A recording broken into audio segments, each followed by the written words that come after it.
The American Association of Christian Counselors and Light University welcome you to a professional program in Christian life coaching. AACC wishes you special blessings as you begin this incredible study.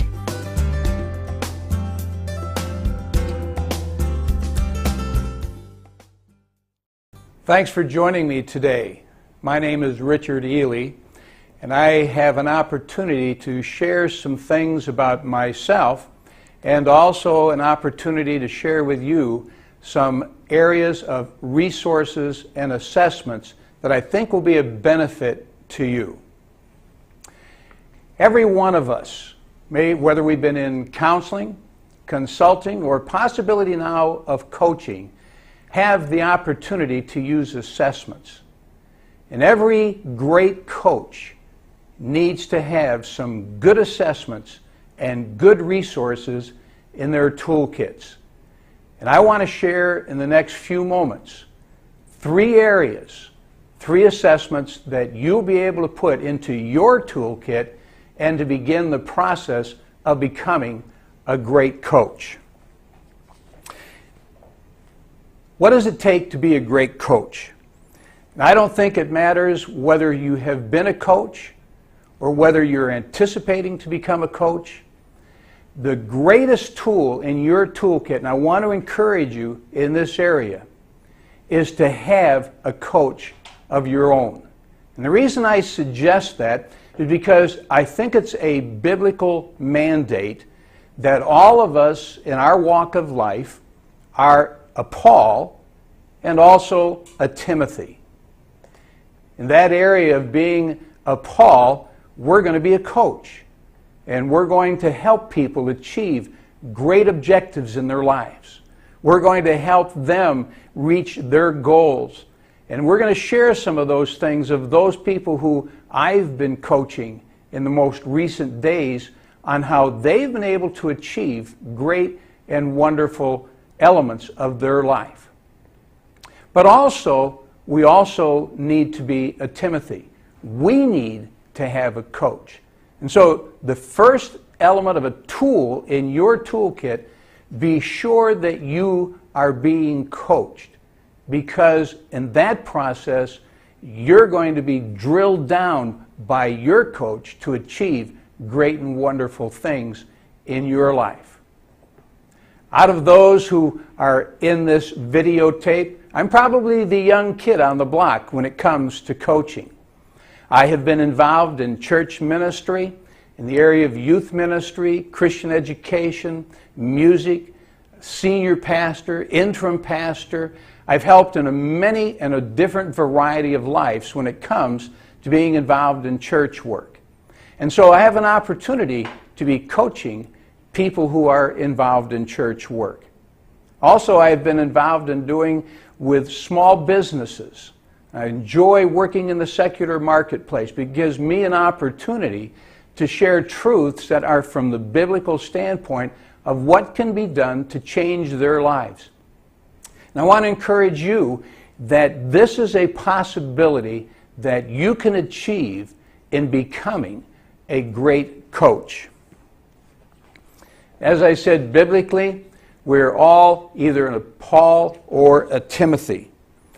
Now, the practice of coaching is a very unique discipline with a unique set of skills that are in a process to see something take place in another person's life. You're involved in helping someone achieve their objectives, their goals, their dreams. It's not about you, it's about them and what they are desirous of achieving. It's different than counseling, it's different than consulting, and it's even different than doing a lot of training. And so I want to help you in this process of achieving your development of becoming a great coach.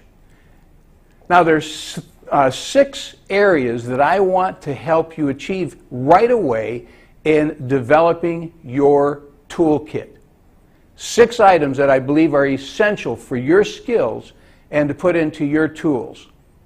Now, I'm not going to spend a lot of time on these because some of these have been taken care of in some of the other videos. But what I want to just remind you in some of these areas of the factors that need to be placed before we get to those essential tools and assessments. These are things that you need to have as a great coach. Number one is asking questions. A great coach is going to ask great questions. And so you need to have in your toolkit some great questions that you're going to take place in involvement of individuals' lives and helping them in their process. They've got to be effective questions. They've got to be beneficial questions. And that's number one. Number two is active listening. One of the problems that some of us have, and one of the things that I've had to learn to adjust to, is that I already have their answers. I know what they should be doing. But one of the things that I have to do is I have to live with my whole self in hearing what it is that they're talking about so that I can continue to ask great questions. So, great questions, active listening are the first two. The third one is action planning. And in that, we want a set of rules, set of processes being placed before those that you're coaching so that they have a plan to attack. And one of the profiles that we're going to be using today, one of the assessments, is setting SMART goals. And this is going to be a key for you to be in process of, but it's also going to be that you're going to set in motion for these people to achieve what it is that they are wanting to do. Number four, which I think is very, very important, is providing accountability. One of the great tools that you have in your toolkit, as I've mentioned, is having your own coach. I wouldn't be where I am today if it weren't for my coach, Bill Zipp. Bill has come alongside, and he has helped me process over the last year or so some great and wonderful things that I've seen take place in my life as a coach. And one of the greatest reasons is that he holds me accountable for those things that I have set as my objectives, my dreams, and my goals. And you and I need to do that with all of those individuals, whether it's an individual or whether it's a group of people, that we work with them in being accountable for those particular dreams that they have set in motion. Number five is giving affirmation. And again, affirmation is very, very important in that they have achieved some wonderful things in their life. And we want to affirm them. And what a great tool this is to have in your toolkit is that area of affirming. And we're going to be talking more about that in just a few minutes as well. And the last one is advising, but to advise with caution. Because there are going to be some people that you deal with that are going to want you to answer their questions. They want to be informed with what would you do? We want to do that. We want to help them. We're going to advise them. But we want to make sure that this decision that they're making is because it is something that they desire to achieve. If I set the goal, if I set it into motion, then it becomes my dream, my objective. I can't do that. It's something that they have to do and that they're going to achieve, and that is going to be because you're going to hold them accountable. These are just a few of those things that you're going to be putting into your toolkit. But what I want to do is on a graph, and you're going to see this, I want to show to you what takes place when in fact actions are taken and what the probability of completion of these particular actions. So you'll see on the screen, you're going to hear an idea, and once I hear an idea, then the issue of probability of completion is just 10%. But if I take that idea, and if I consciously decide to adopt that idea, it raises up to 25%. Then if I decide when to act on that idea, the probability of completion goes to 40%. Number 4, if I design a plan to act on this idea, it rises up to 50%. If I make a commitment to another person to implement that act, that probability of completion rises to 65%. But now watch this. If, number 6, if I have a specific accountability appointment with another person related to implementing that plan, the probability of completion rises to 95%. What does that do for the individuals that you're going to be working with? What will that do to change a person's life? Make some dynamic issues seen fleshed out in their life. That's what coaching is all about, to see them rise to the occasion and accomplishing great things, not only for themselves, but as Christian coaches, for the kingdom of God, for the glory of God. And that's what it's all about, to be working with them. So let's talk about preparing your toolkit. Not just mine, but we're talking about having a toolkit for yourself. Things that you can begin to put into your toolkit to accomplish great things. A good coach needs good tools. But here's the problem. As I said, whether I'm a counselor, whether I'm a consultant, whether I am a coach, there are a lot of different assessments out there. There are a lot of people who say, well, use this assessment, have this assessment, use this resource. But if a coach is a hammer, and that's all he has is a hammer, then every client that he looks at, every client that comes to his office, every client that he talks to on the telephone becomes a nail. Now, how foolish would that be? And so what I'm going to offer to you today is 3 different tools that you'll be able to begin your coaching skill and accomplishing with people great and wonderful things.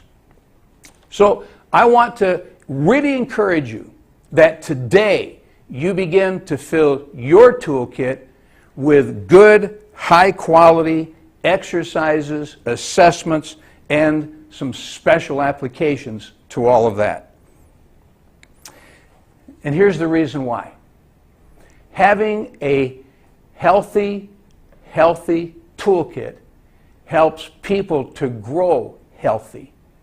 And when a person is growing healthy, then they're going to see better things take place in their life. And that's what it's all about when it comes to coaching. Now, I have suggested this already, but I want to go back to this because I believe the most important tool that you'll ever have in your toolkit is, I know this is a bias, but if it hadn't been for my coach, and if it wasn't even as an ongoing tool that I have, I meet with my coach 3 times a month, every month, just like clockwork. He's in my schedule. I think the most important tool that you'll have is having your own coach.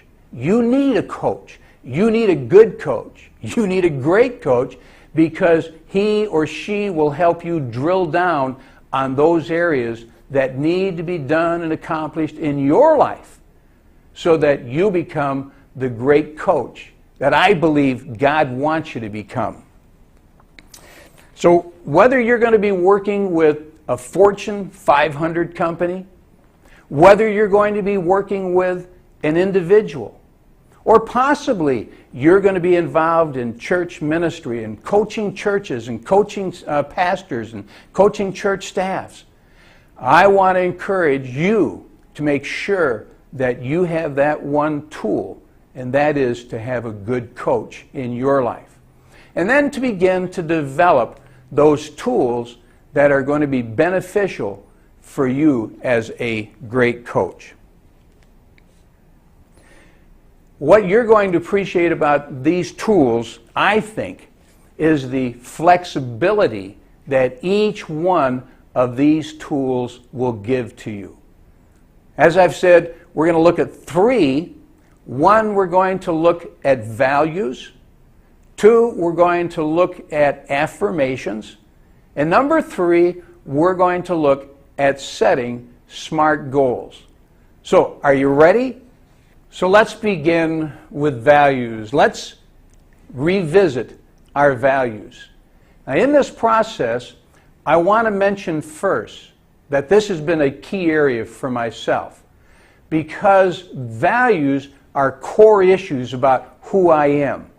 And that's very reflective within my mission statement. It took me a while to write this down and get this accomplished, but I really am totally satisfied of this statement, my mission statement. Let me give it to you. It says this: inspiring people, illuminating their passions. Now, that's all about me. That is my value.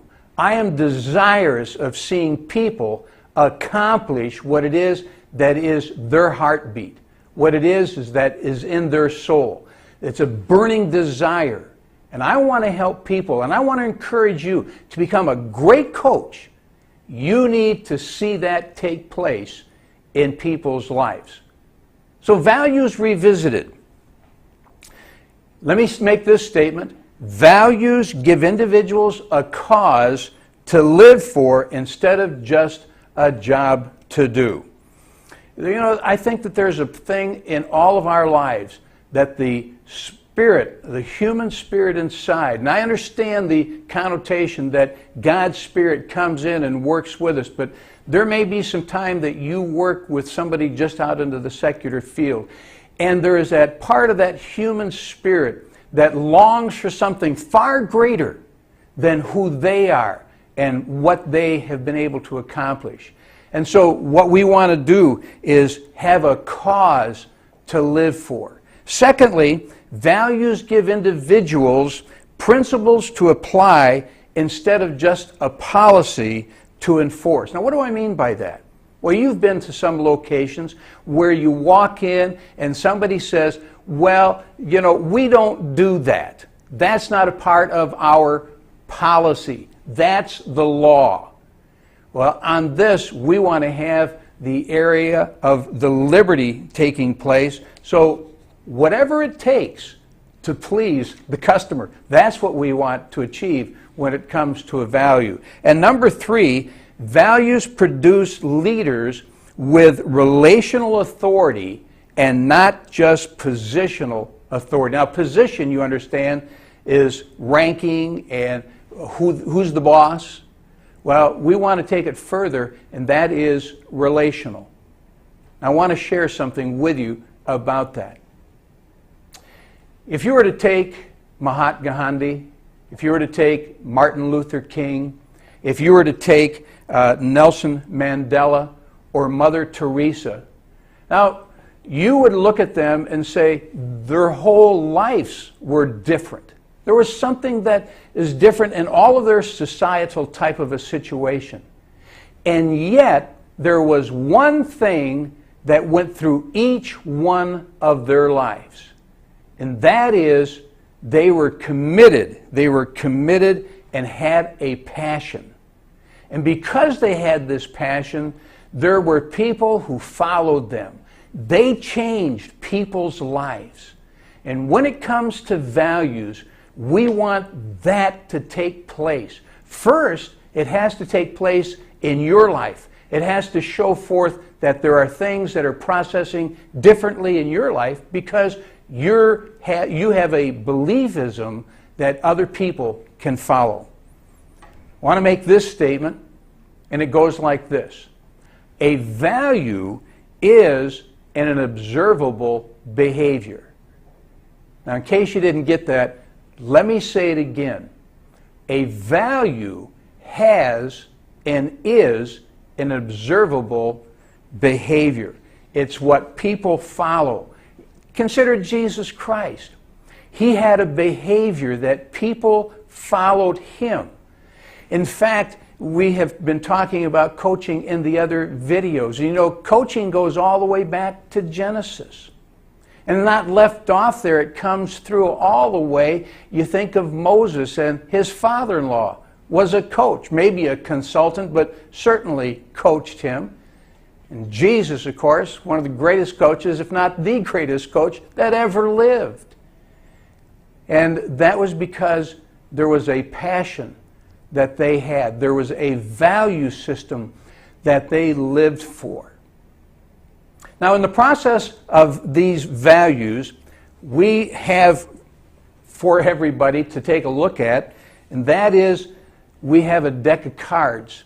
And on these cards, they are going to give different values. And let me just list some of these values that might be there that you would say, hey, this is something that I can identify with.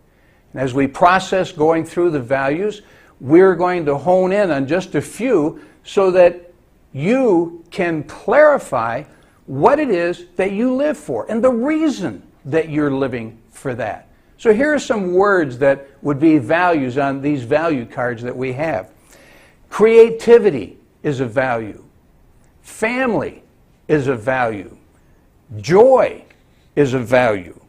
Respect is a value. Freedom, or even acceptance. Those are all values that people have. You're going to choose your values. And as you work with your client, you're going to help them drill down to say, what are your values? Now, when that has been achieved, here is something that we want you to do in the next step. In the next step, we want you to define what it is that you mean by the value that you have selected. Now, here's what I don't want.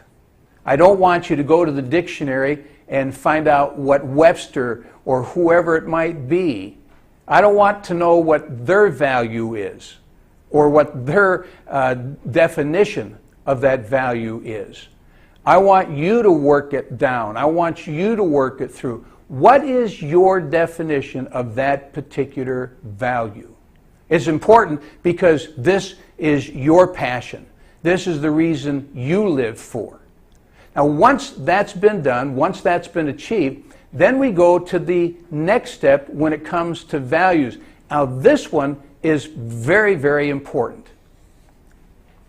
What we're going to ask you is, after you have written down your values, we're going to ask you to begin writing down your manifesto. And this is a manifesto, a specific and repeated action that you are going to take. Now, what does that mean? Well, there's a lot of things that you do in life. There's a lot of things that capture your time and your attention. But a manifesto says, no matter what it is, I am sure that I'm going to do this one thing this day. Let's say that you took the value of faith and you wrote out a definition that would be something similar along this line, and that is, to grow my faith, I need to spend a minimum of 15 minutes a day with the Lord. Now, what that says then, my manifesto is, there are going to be a lot of things that come into my life, that a lot of people are going to ask me to be somewhere, do something. But because that's a manifesto, I am going to spend that 15 minutes, no matter what, with Jesus Christ, so that my faith is increased, and so that others will be able to see the establishment of that relationship that I have with Jesus Christ. It might be family. And it might be that you put down that one of the things that I want to do is not just to be in the house with my family, but I want to help them activate their lives so that they will follow me in my lifestyle. Now, when that happens, my manifesto is going to push me to say, this is the time, these are the places, this is where we're going to go, and nothing interferes that particular part of my life.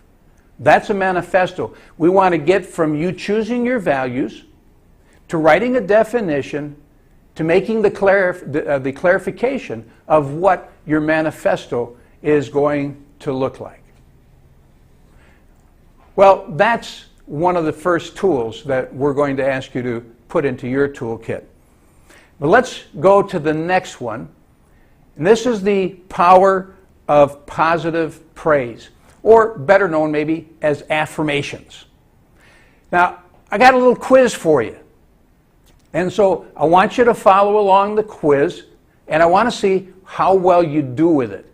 So here's question number 1 in the Power of Positive Praise quiz.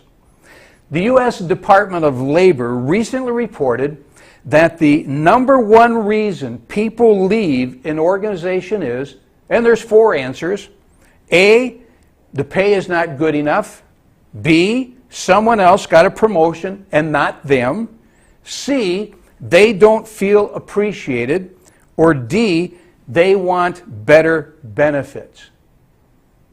Well, which one did you circle? If you circled letter C, then you have that one correct. Question number 2. According to a recent Gallup poll, what percentage of American workforce received no praise in the last year? Letter A, 25%.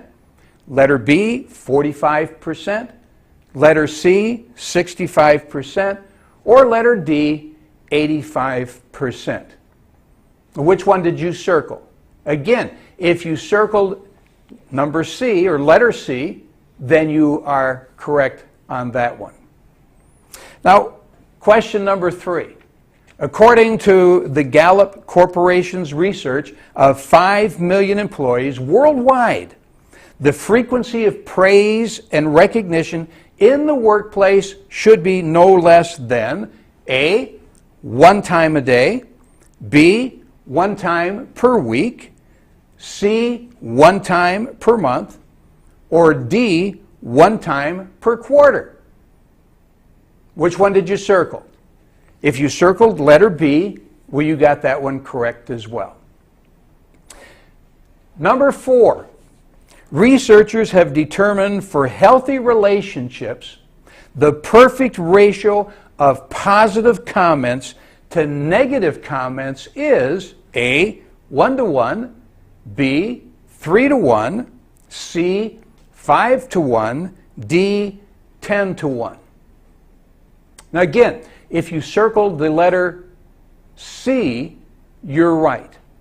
And that's amazing that it takes 5 positive statements to override 1 negative. Now, what is that going to do to you or for you in your working with your clients, those individuals that you're coaching? You have to have a positive input into their life. They may stumble, they may trip, but they need to have a good coach, a great coach, come alongside to give positive influence into their lives. Number 5, cigarette smoking has been shown to decrease life expectancy by 5.5 years. But recent Mayo Clinic study showed that positive emotion can increase life, listen to this, can increase life expectancy by A, 4 years, B, 6 years, C, 8 years, D, 10 years. You might be surprised. It's letter D. If you circle D, 10 years. The influence of what positive praise can do for someone to help them better themselves. And remember this, as a great coach, you're wanting to help these people attain their dreams, their goals, their objectives. Not yours, but what it is that they want to achieve, what they want to accomplish, the great things that they're going to see. And what that does is that impacts the kingdom of God with and through their lives. It's one thing to know all of these areas and these tools. It's those other things that we bring in the spiritual side to encourage and pray for these people. This affirmation is one of those tools in your toolkit. It's going to make you a better person, but it's going to make those that you work with even better. So the power of positive praise. When I come to the place of giving someone praise, number one, I want to make sure that it is true. You see, praise is only praise if it is true. If I try to make up something, if I try to fudge on a truth, then it's not really truth. And what I want to do is I want to catch people doing something right. Now, as you coach people, you want to find those things where people are doing something right. You want to be an encouragement to them. You want to help them in their process. You want to see a great development take place for them. When that takes place, all of that development comes back to you. Now I go back to my coach. My coach is a great individual that affirms. And when something has taken place that I'm just really enthusiastic about, Bill affirms that. He is a wonderful affirmer of what has taken place, something that has been seen and developed in my life. Be sure that's in your toolkit, because people are wanting to hear compliments, affirmation of those things that they have done correctly. Secondly, make it specific. Not, hey, you did a great job, and leave it at that. What was it that they did that was really good? What was the accomplishment? I'll give you another illustration. I was working through with one of my clients, and I was talking to him. By the way, I have several different types of clients. I work with individuals who are in the YMCA. I work with financial planners. I have been involved with working with boards of both Christian organizations and secular organizations and helping them, coach them through these very tools that I am giving you for your toolkit. And it's worked wonderfully as I have seen that take place. Now, what I did is I was working with this one individual on this very tool. And he works in the YMCA. And he was in this process of wanting his staff to take care of lining some of the ball fields. And he was very discouraged because he was tired of having to remind them all the time. Well, on one Friday morning when I called him, I said, Josh, give me some good news. And he gave me this report that one of the men that worked for him, one of the fellows, had gone out that day already and lined all of the fields. Didn't have to be reminded, didn't have to be told that that was something that he had to do again. He just did it. And so I said, Josh, what are you going to do? How are you going to affirm him? He said, I hadn't thought about that. I said, well, you need to think about that, Josh. What are you going to do? He said, well, I think what I'm going to do is I'm going to affirm him before all the rest of the staff. I want you to remember that, because just a minute I'm going to show you a tool on how you can do this. And he said, not only that, I'm going to affirm him because I'm going to send him to a restaurant and say, nice job, because you went over and above. I didn't have to keep reminding you. That's one. I have an engineer that I work with, and Dan is quite a gentleman in his own right. He's very focused all the time. He just likes all the little mundane information that goes on in life. And Dan was telling me the other day that his supervisor called in all of the fellas that worked in Dan's department. And one of those things that this supervisor did was confirm that they were doing a good job and that he appreciated all the extra work that they were putting in. And so Dan was telling me this, and I said, well, Dan, I said, what are you going to do? He says, what do you mean? I said, well, how are you going to affirm this individual? Now, Dan, being an engineer, bottom line person, just said, well, that's what he was supposed to do.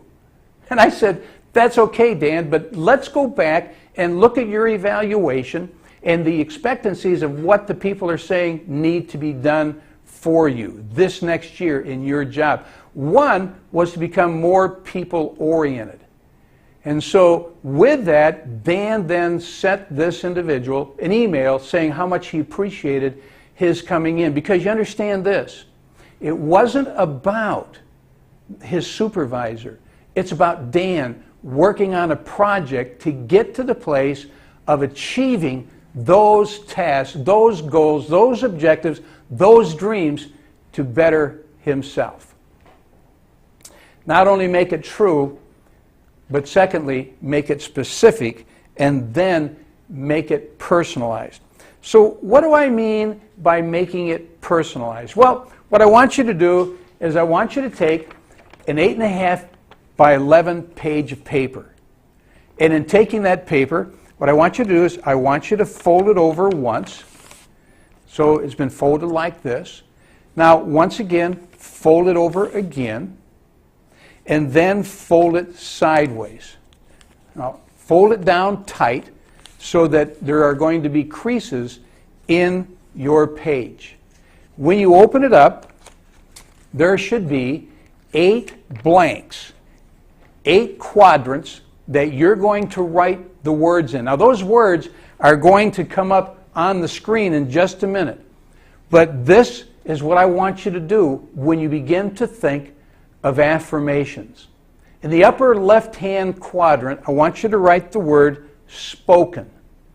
In the upper right-hand quadrant, I want you to write the word written. In the second quadrant, just below the word spoken, I want you to write the word public.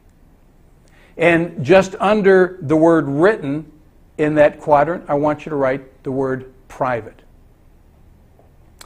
Now you're quarter of the way or half the way down. And under the word public, I want you to write the word expected.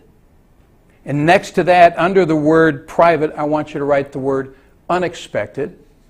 And then I want you to write under expected in that bottom left-hand quadrant, the word professional. And then in the right-hand quadrant, bottom of the page, I want you to write the word personal. So what is it that I want you to do? Well, as you begin to work with people, and as you begin to affirm and you encourage your clients to affirm individuals, then what we want you to achieve is to say, with this individual, is it going to be a personal affirmation? Is it going to be done private or public? For instance, as I mentioned, Josh, he was going to give a written or spoken profile to this individual. He was going to say, I really appreciate what you did. But what he did it with the whole staff. And he said, before all of us, I want you to know what, and he named the individual and said, I am affirming him for what he did. Now, that was unexpected. But he accomplished a great thing, and it was on a professional level that was done. Now, it might be something different, and I might do something with my wife. It might be something along this line. It might be something written. In fact, I'll give you an affirmation. Before I came to tape this video, my wife put in my suitcase a card. So she gave me a letter of affirmation, and it was written. And it was private. It's just for me. I'm not going to share it with you all. It was private. It was written, and it was private. And was it expected or unexpected? Well, when I do go out and speak, there are many times that she gives a note. But in my mind, because I was thinking about coming here to make the taping and all of that, I'm not sure that I really expected to see that. But boy, I tell you, what it did for my heart was absolutely fabulous. And that was personal. So as you use this tool, as you get your clients to use this tool, this will be a great access into their lives as they share affirmations with other individuals. Now, the last page that you have that will come up on the screen, you're going to see a weekly affirmation register. Now, this weekly affirmation register is going to be where you can write down who the team member is, the team name that the person is there, and the core responsibilities and what day that you are going to affirm that person. Let me wrap this up with talking about SMART goals. Now, I'm just going to very quickly mention that goals by themselves do not provide context. Goals alone do not bring fulfillment. Goals have no judge or talent or character. Now, we'll later on get into a whole explanation when we possibly get together to share these truths. But here's a SMART goal. A SMART goal is going to be specific, it's going to be measurable, it must be achievable, it must be relevant, and it must be time-bound. Now, the best way that I can show to you what this looks like is to use one of my clients. And so on the screen, you're going to see one of my clients' SMART goals. Follow along as I process this with you. His goal was to achieve $180,000 a year in real estate investments by December 21st, 2007, by fix and flip, and $90,000 by land development sales. Now, to accomplish that, he wrote down what would be the benefits if he was to accomplish that SMART goal. He said that his wife can become a stay-at-home mom. He said that he can have quality time with his family. He said, I'll be able to be a coach to others to help them formulate all of this. He says, I can become debt-free. And he said, I will be able to send his 2 daughters to college this next year. Now, once he sets it in a SMART goal, and once he writes down the benefits, then he began to put down his steps of actions. Here they are. Number 1 was to attain equity line for $27,000 for a piece of property, fix and repair that for $15,000 to pay off another property, clear. He said, secondly, he's going to use $10,000 of that equity line to purchase another piece of property. And then third, he's going to sell that property in 12 months and net $20,000. Number 4, he's going to purchase a piece of land, a land development. He's going to purchase 30 acres, and in doing that, he is going to subdivide and sell off that at a minimum of $50,000 an acre. He feels that he can go anywhere from $50,000 to $100,000 an acre and get at least $700,000. Now, it's one thing to set a SMART goal. It's another thing to say these are the benefits, and then to have the steps of actions. But if I don't do the 4th thing here, and that is to set down what are some possible obstacles, then I haven't really benefited this particular tool. And so on the screen, you're going to see the different obstacles. Now, why is it needed to write down the obstacles? So that I can be aware of anything that I might trip and fall and not attain what it is that I needed to achieve. Now, the very last thing is, and you see that in the bottom right-hand corner, and that is, what are the possible solutions to overcome those particular obstacles? Now, what that's going to do is help us go back, help you go back, and maybe reframe some of the steps of actions. Well, there it is. You have 3 tools that you can begin your life as a coach. You can have your own values and help your clients get values. You can talk about affirmations of people. And you can help them set SMART goals. Now, the question is, are you ready to be a great coach? What is it that you need to do to have in your toolkit to affirm you as a great coach? And I never want you to forget this. Your greatest coach will be Jesus Christ. How He directs, how the Spirit of God will inspire, give you the process of what you need to do to accomplish great things for God. Are you ready? Get set. Become a great coach. God bless you.